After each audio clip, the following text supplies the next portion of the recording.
bom dia, boa tarde ou boa noite, dependendo do horário que você estiver nos assistindo.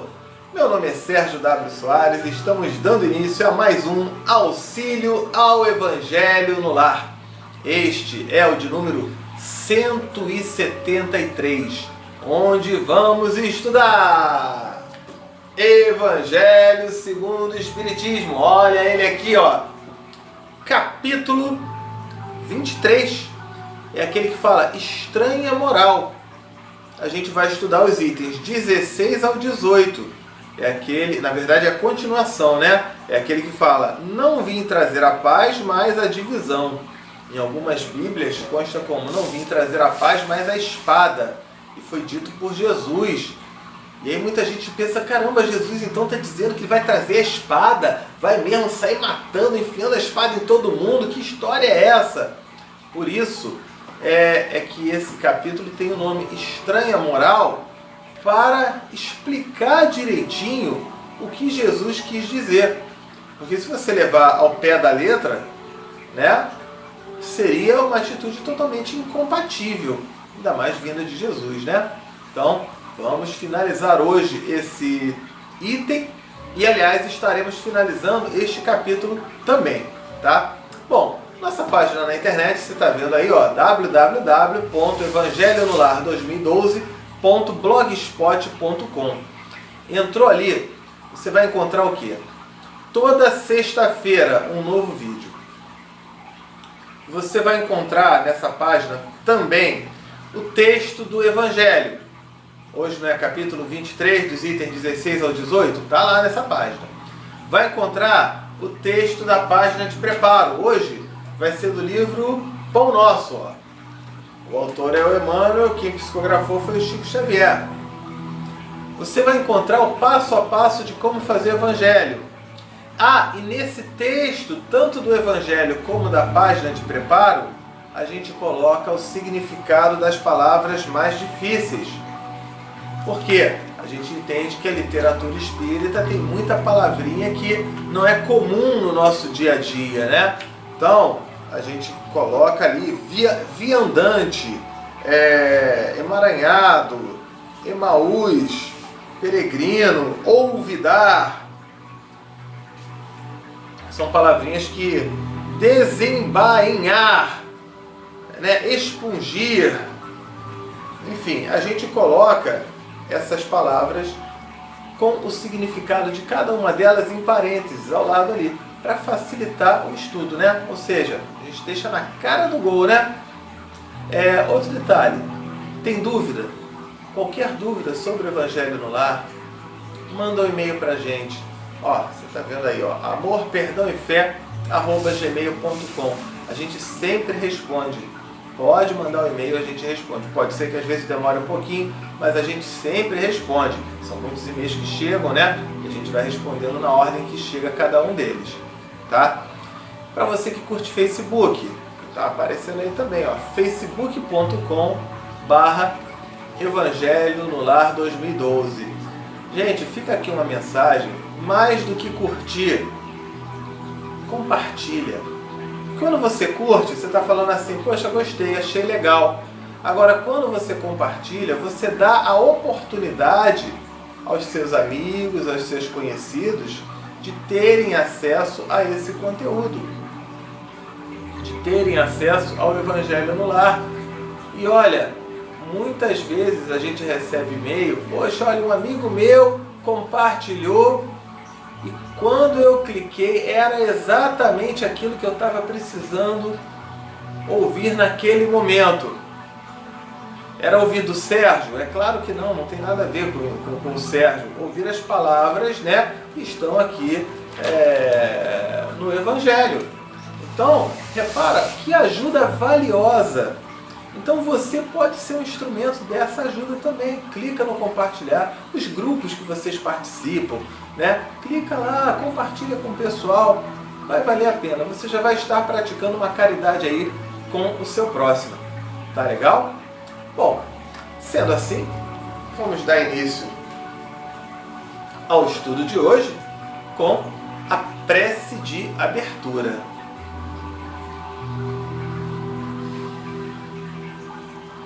Querido Deus, amado Mestre Jesus, espiritualidade amiga, benfeitores que aqui se encontram neste ambiente, muito obrigado por mais esta oportunidade do estudo, do aprendizado, do conhecimento, do esclarecimento,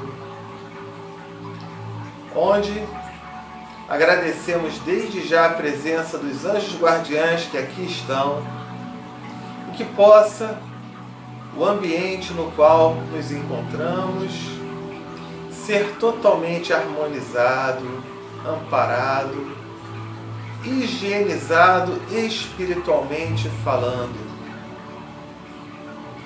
Que possamos também vibrar muito com as lições de hoje e especialmente colocá-las na prática em nosso dia a dia para o nosso progresso moral e consequente evolução espiritual. Agradecemos por esta oportunidade que nos é dada e que possa o estudo de hoje transcorrer num clima de muito amor, de muita paz e de muita alegria. Muito obrigado, que assim seja, graças a Deus. Então, feita aí a prece, vamos lá. Deixa eu acender minha luz aqui para facilitar, né? Página de preparo, a gente já tinha dito, né? É do livro Pão Nosso. Capítulo 95, O Amigo Oculto. Então ele começa com uma citação que foi anotada por Lucas no capítulo 24, versículo 16. Então o que foi dito ali? Mas os olhos deles estavam como que fechados para que o não conhecessem. Os olhos deles estavam fechados para que não conhecessem ele? Que história é essa? Vamos lá, vamos entender isso aí. Os discípulos, a caminho de Emaús, comentavam amargurados os acontecimentos terríveis do Calvário, né? Jesus tinha sido crucificado e eles estavam comentando aquilo. Emaús é uma cidade que fica perto de Jerusalém, uns 7 quilômetros de Jerusalém, onde Jesus apareceu diante de 2 dos discípulos dele, após a sua ressurreição, tá? Então, só para ter esse referencial aí. Então, esses discípulos que estavam indo para Emaús permaneciam sob a tormenta da angústia, né? Nossa, aquela crucificação de Jesus, imagina, né? A angústia deles, né? A dúvida penetrava-lhes a alma, levando-os ao abatimento, à negação. Então ficava, aquilo ali, Jesus não era nada, era um, né? Porque vendo a maneira como ele foi crucificado, né? Um homem desconhecido, porém, alcançou-os na estrada. Oferecia o aspecto de mísero peregrino, um viajante, um cara assim, é um viajante qualquer que está ali, né? Sem identificar-se, esclareceu as verdades da Escritura, exaltou a cruz e o sofrimento. Então, esse cara, esse mendigo aí, esse cara que estava passeando ali, né, viajando, chegou para os dois ali e falou: não, vocês estão enganados. Tudo que o Jesus falou ali, tem sentido, tem valor, tem... E reafirmou aquelas lições. Ambos os companheiros que se haviam emaranhado se complicado, se confundindo, né? Se confundido no cipual, na dificuldade de contradições ingratas, experimentaram agradável bem-estar ouvindo a argumentação confortadora. Então vamos lá. Estavam aqueles 2 discípulos chateados, né, com a crucificação de Jesus, a forma como assassinaram ele, né? E falando, não vale a pena não, tá tudo errado, aquelas lições ali não valem nada.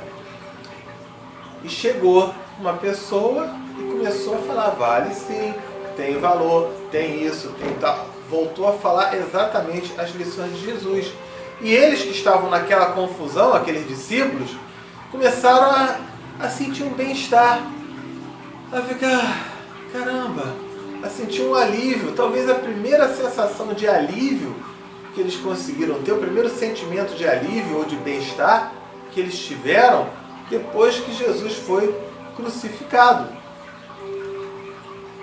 Somente ao termo da viagem, em se sentindo fortalecido no tépido, no morno ambiente da hospedaria, perceberam que o desconhecido era o mestre. Então, a gente acabou até entregando, Emaús, a cidade onde Jesus apareceu para esses discípulos. Então viram que aquele mendigo, aquele viajante, na verdade, era Jesus falando com eles.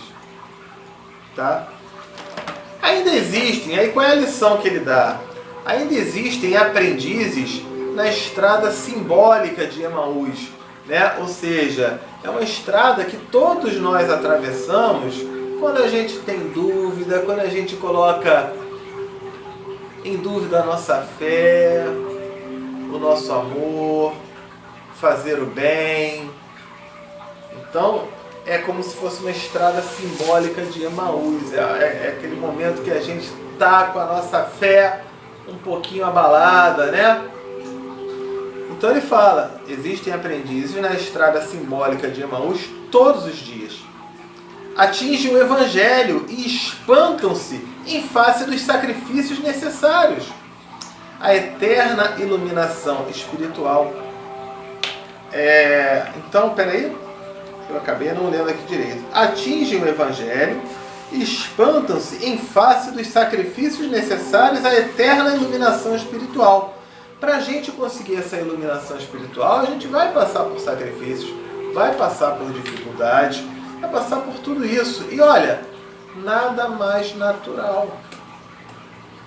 Imagine você sendo um aluno numa escola, e aí nessa escola você estudou, você empenhou, você caprichou, você fez o dever de casa, e aí você é aprovado sem ter que fazer a prova. A prova na escola não é justamente o momento de você colocar em prática todos aqueles conhecimentos, aquelas lições adquiridas?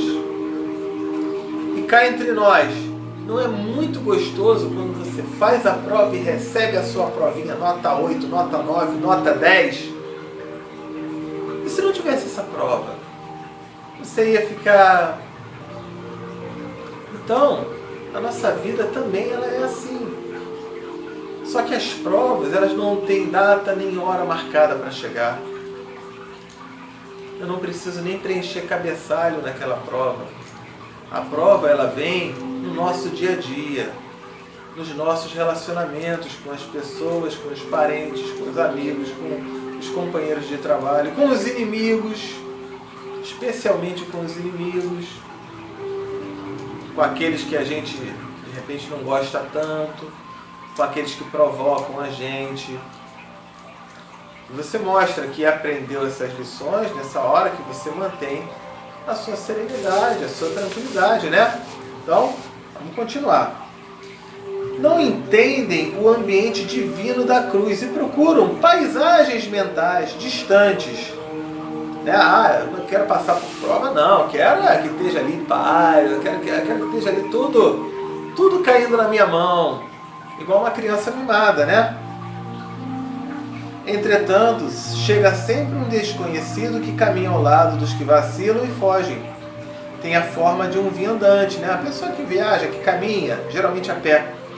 Um viandante incompreendido, de um companheiro inesperado, de um velho generoso, de uma criança tímida.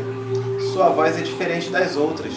Seus esclarecimentos mais firmes, seus apelos mais doces.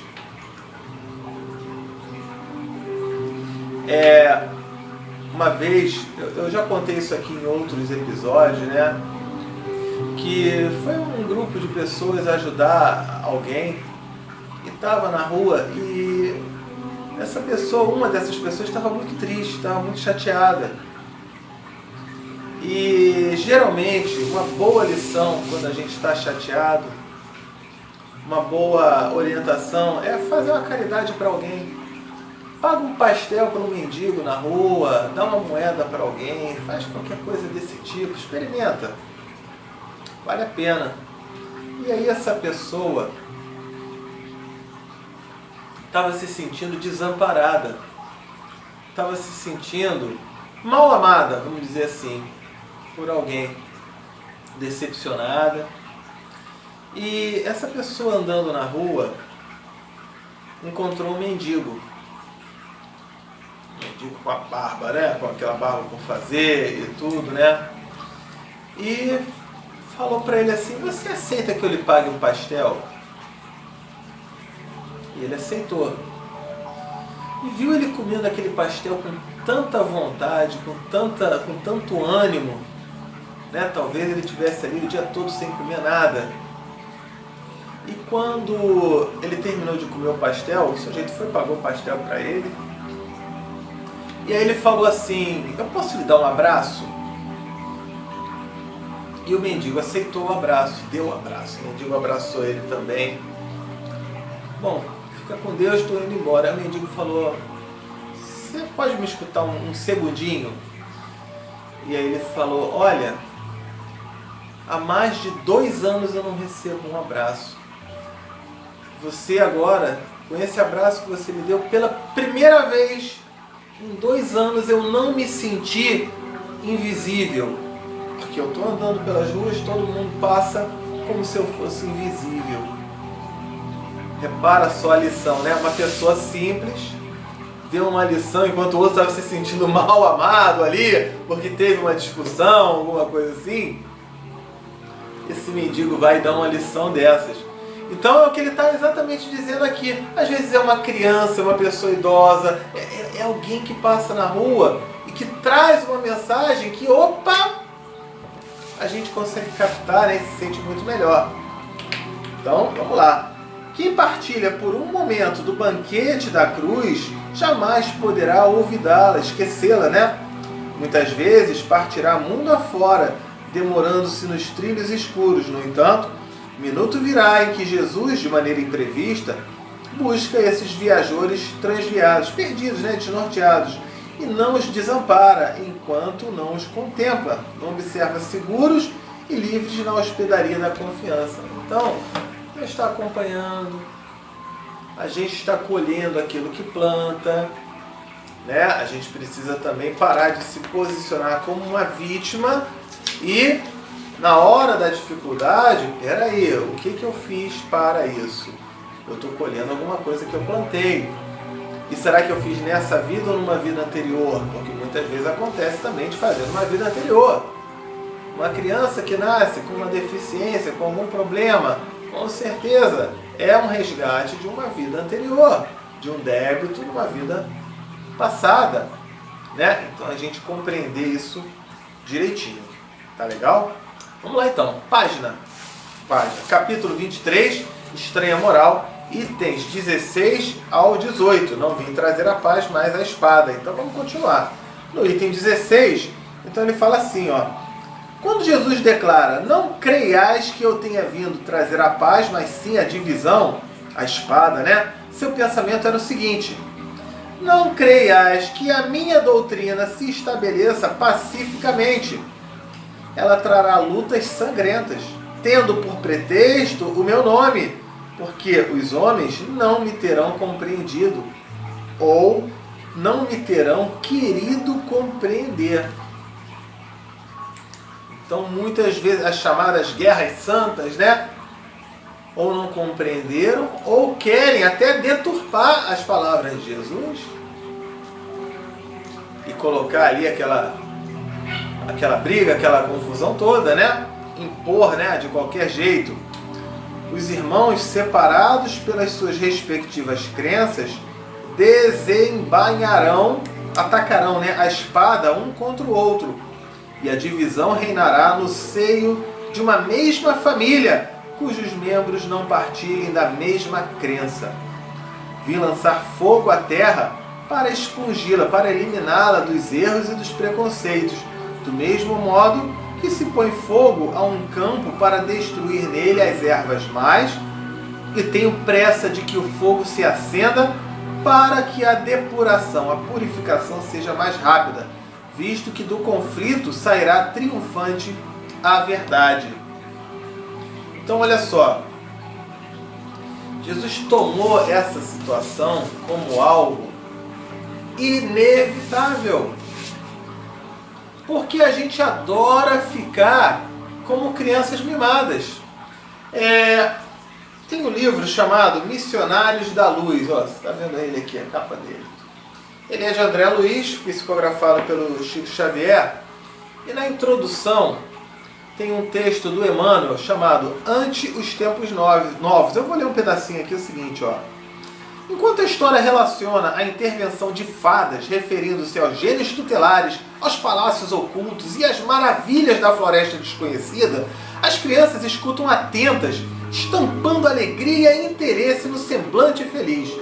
Todavia, quando o narrador modifica a palavra, fixando-a nas realidades educativas, retrai-se a mente infantil, contrafeita, cansada, não compreende a promessa da vida futura com os seus trabalhos e responsabilidades. Então, quando a criança está ali, é a fada do dente, olha, é a fadinha ali, é o não sei o que lá, é o mundo encantado que vai fazer ali, ó, surgir uma maçãzinha para você, e coisa desse tipo, a criança, legal, quero escutar isso. Agora, quando chega a hora que você fala assim, você está vendo a maçã, ó, você vai ter que estudar, tá? Você vai ter que arranjar um emprego, você vai ter que ganhar dinheiro, você vai ter que juntar teu dinheiro para você poder ir lá na quitanda comprar a maçã.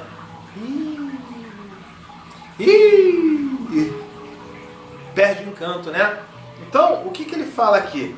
Os corações não compreendem a promessa da vida futura com os seus trabalhos e responsabilidades.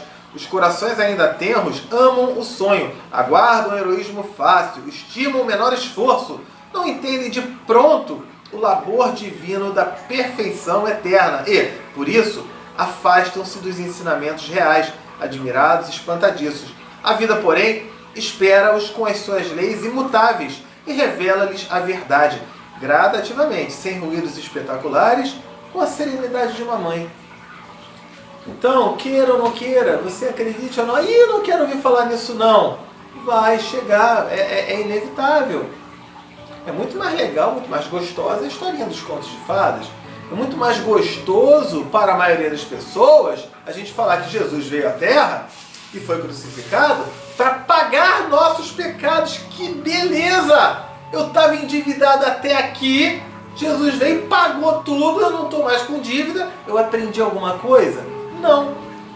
Eu vou me endividar de novo, eu vou ficar mais endividado. Se antes eu estava até aqui, eu vou ficar até sumiu da tela.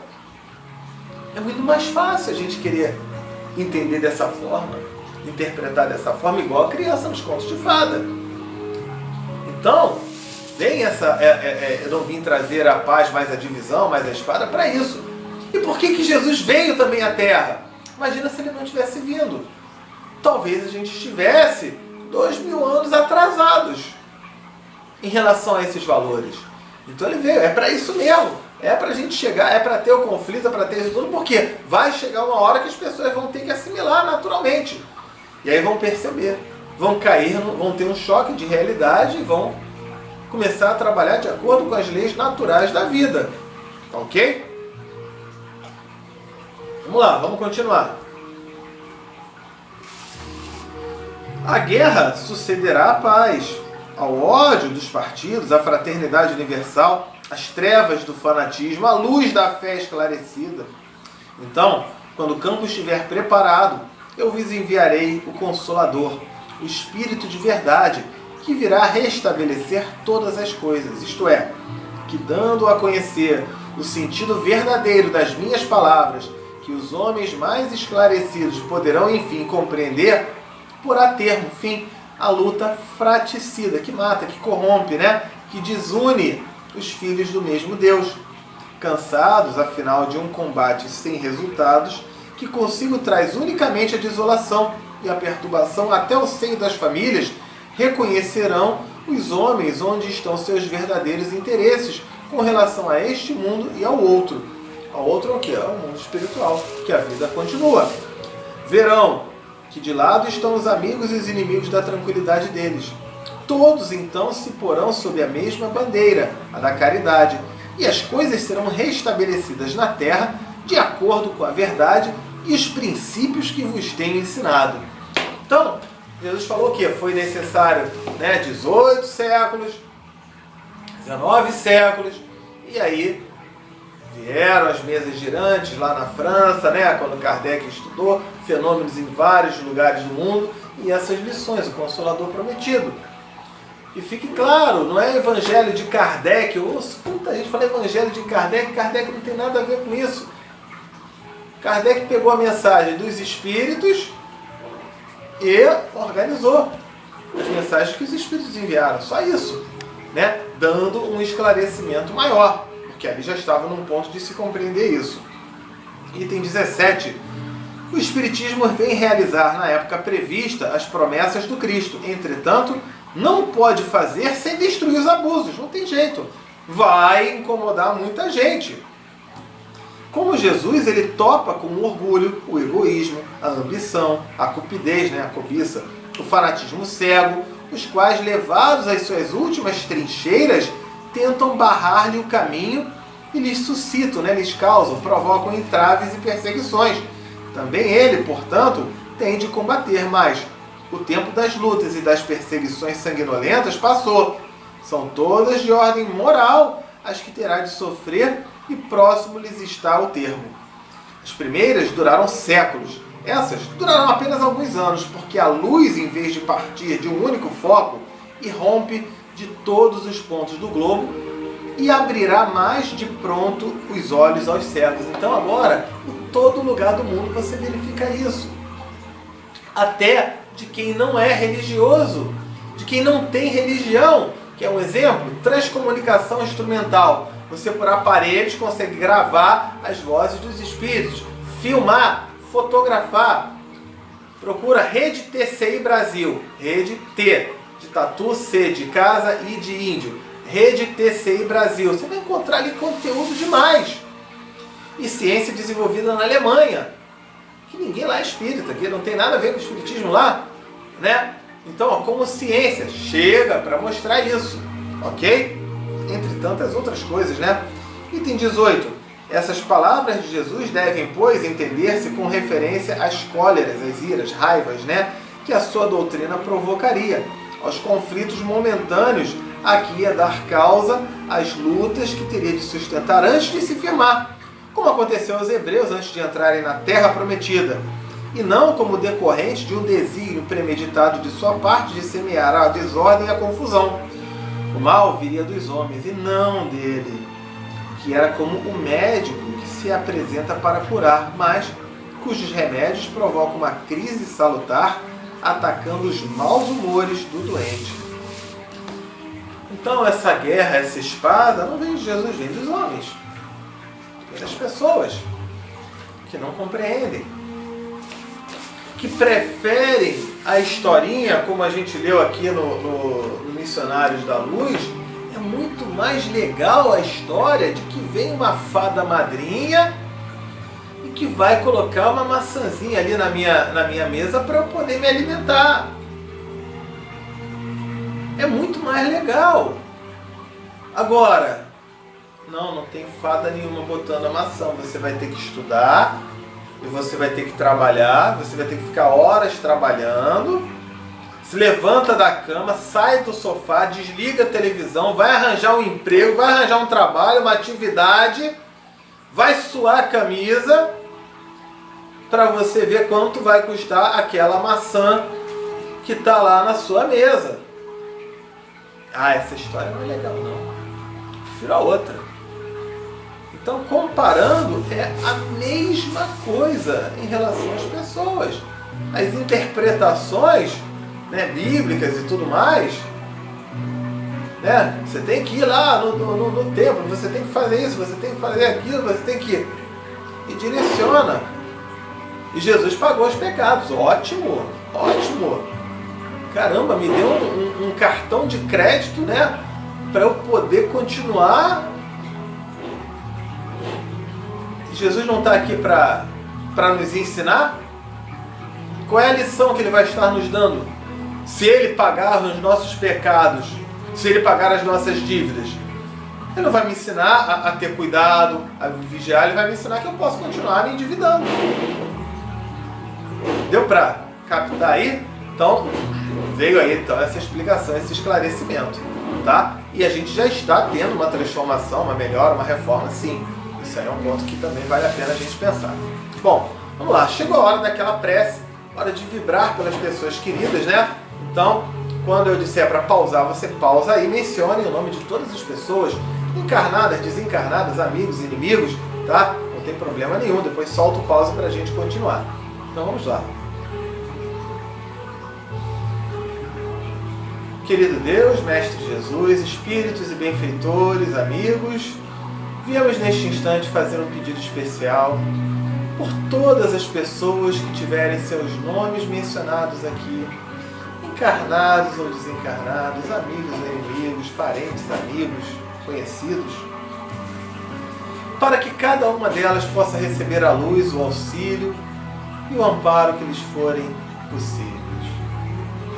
Muito obrigado, que assim seja, graças a Deus. Pausou?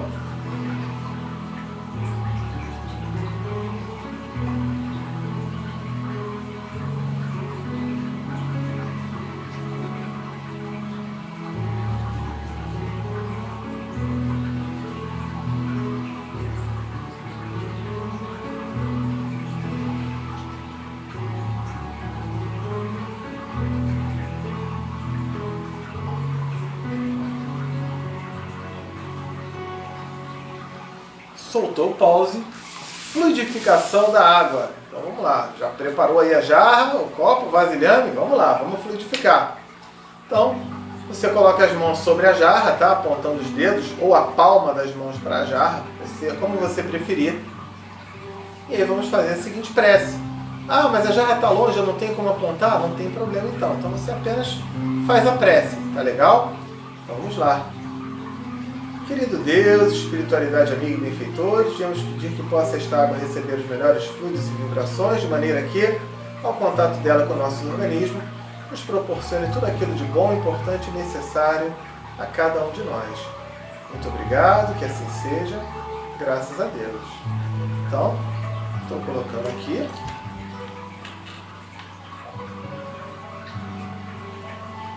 Já dei o meu gole aqui da água. E prece de encerramento. Então vamos finalizar. Querido Deus, amado Mestre Jesus e benfeitores, obrigado por esta oportunidade de estudo, de aprendizado e esclarecimentos. Que possamos colocar na prática essas lições, esses valores.